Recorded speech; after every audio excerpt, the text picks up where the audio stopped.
Hare Krishna, everyone. Good morning. At least it's morning for me. And although it's a cloudy day, it rained at night, weather cooled down. Very, very pleasant. And the rain is what the crops needed. We were really crying out for a little rain. Before continuing reading one of the verses of the Gita, I'd just like to recap a little our previous reading and discussion, because we're reading select verses, and that means that there's a certain degree of continuity that's not as complete as it could be. One of the points that I made at our last reading was the importance of understanding the Supreme as a supreme transcendental being who is present in everyone's heart, who has unlimited potencies, and by his energies he's everywhere. But at the same time, he is a supreme independent person like we are. And that person has a form. He has many names, Krishna meaning the all-attractive one, being one of them. And self-realization means ultimately to understand the relationship between our persona and his personality, because we are also persons. I don't think I need to convince anybody of that. So when we're talking now about transcendental knowledge, and we're still on the chapter of transcendental knowledge is the basis of Bhakti-yoga. Then we're talking about self-realization in yoga as being the development of bhakti, or the development of devotion towards the Supreme. A relationship is only as good as the amount of love, devotion that those two people share.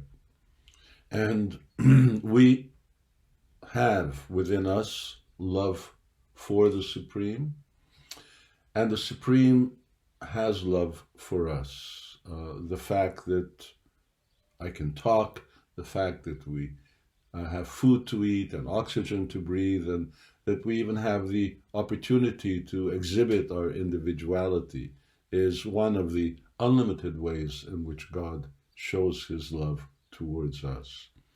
And that love is manifest in other ways, and even more confidential ways, when we have established our eternal connection or relationship with him, the Supreme Personality, who, yes, is both male and female. He's male as the Supreme Male, and he's female in terms of the expression of the sum total of all his potencies and energies as the Supreme Female. Verse 22 of the 4th chapter. Yadricha labasantushto dvanva tito vimatsara samasidha vasidhocha kritvapi na nibhadyate. And I hope for those of you who have Bhagavad-gitas, you're following along with me and sharing. But let me give the translation here. And now we're talking about the result of transcendental knowledge. He who is satisfied with gain, which comes of its own accord, who is free from duality and does not envy, who is steady in both success and failure, is never entangled, although performing actions. Really, really wonderful. Just here's a picture of my guru, Bhakti-yoga Swami, who is the commentator of Bhagavad-gita, and who of course brought kirtan to the world, not just the West, but everywhere. Here's the purport. A Krishna-conscious person does not make much endeavor even to maintain his body. He is satisfied with gains which are obtained of their own accord. He neither begs nor borrows, but he labors honestly as far as in his power, and is satisfied with whatever is obtained by his own honest labor. He is therefore independent in his livelihood. He does not allow anyone's service to hamper his own service in Krishna consciousness. However, for the service of the Lord, he can participate in any kind of action without being disturbed by the duality of the material world. The duality of the material world is felt in terms of heat, cold, misery, and happiness. A Krishna-conscious person is above all duality because he does not hesitate to act in any way for the satisfaction of Krishna. Therefore, he is steady both in success and in failure. These signs are visible where one is fully in transcendental knowledge.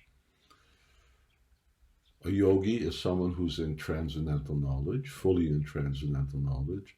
So these symptoms should be visible, and these are some of the symptoms of a self-realized soul, satisfied with gain which comes of its own accord. In other words, not endeavoring too hard. We need to endeavor. We need to work. But there's such a thing as over-endeavor. What does over-endeavor mean? Over-endeavor means that when our work, when our maintenance of our body supersedes our efforts in self-realization. So first things first, the priority is self-realization. The priority is realizing and serving the Supreme.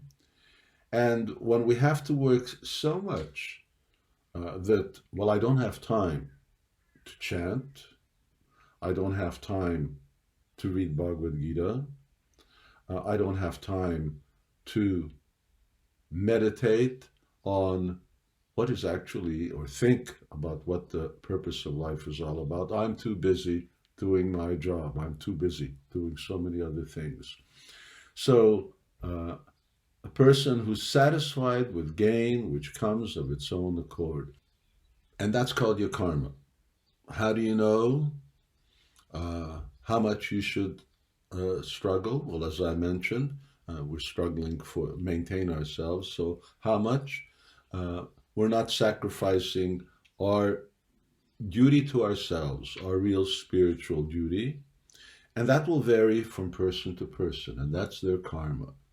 For some person, they'll get millions. That's a few people. And for other people, they get less, but then I have to be satisfied with that. And that's called living according to what we need. We will always get what we need, but we will not always get what we want. Free from duality. Someone's free from duality means that he's not an illusion. I'm always very clear that I'm a spiritual entity, and this body is nothing more than the clothing for the soul. I don't identify. Duality means identifying with the world of duality, heat and cold, pleasure and pain, and that world is being picked up, and that world is being appreciated by this body. But the soul is inward looking. It doesn't relate to these dualities. Rather, the soul uses the world as much as it's possible in order to achieve my priority, in order to achieve my purpose. And he does not envy. Envy means someone there has got the millions. I don't get into a competition with them. I'm not envious that they have that. I recognize, all right, someone did something in the past that's made him a millionaire, that's made him a billionaire. I'm not going to sacrifice my soul. I'm not going to sacrifice the opportunity I have in this human form of life just to futilely try and be like he or she, because it will be futile. Steady in success and failure. Sometimes we try and we're successful, and sometimes we're not. Once again, it's up to our karma. So I shouldn't be excessively concerned about that. I should be concerned about being successful spiritually. And here in the purport, Prabhupada had said, the dualities of material world is felt in terms of heat and cold and misery and happiness. Heat and cold come. It was a warm day yesterday. It's a cool day today. Similarly, happiness comes and misery comes. So we've got this pandemic. It's bringing with it a lot of misery. We do our best. There's not anything more than we can do. And we see that some people's best means that they're actually putting their life online in order to help others. That's really a very glorious thing, but that's the work that they volunteered to do, their chosen field. So many people are cured, a certain percentage are not, at least those who end up being under the care of the health workers. But that's inevitable, because one thing that's really inevitable in this world is death. It's just a question of time. I used to be part of a European Council of Religious Leaders, and there was this very nice Sikh gentleman who's in the UK, in Birmingham.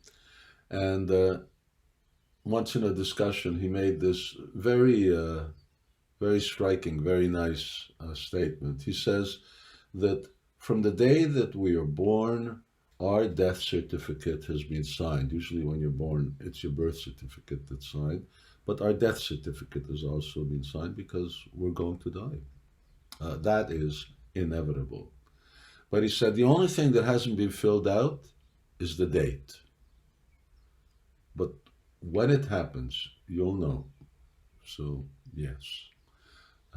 Very, very good. And one is steady in both success and failure and is never entangled.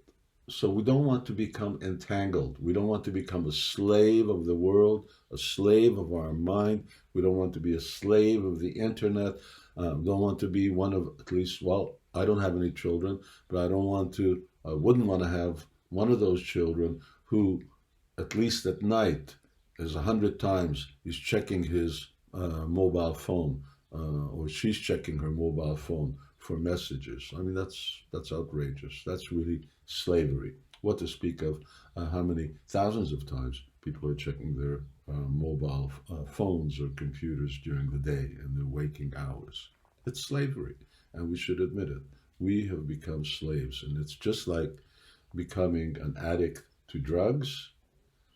These things are also drugs when not properly used. So, one never becomes entangled. Don't become entangled in the world. Remain aloof from the world, and we can remain aloof from the snares of the world by cultivating transcendental knowledge. And that is what the Bhagavad-gita teaches us, and I hope that today's lesson helped pick up a few grains of wisdom. Hare Krishna.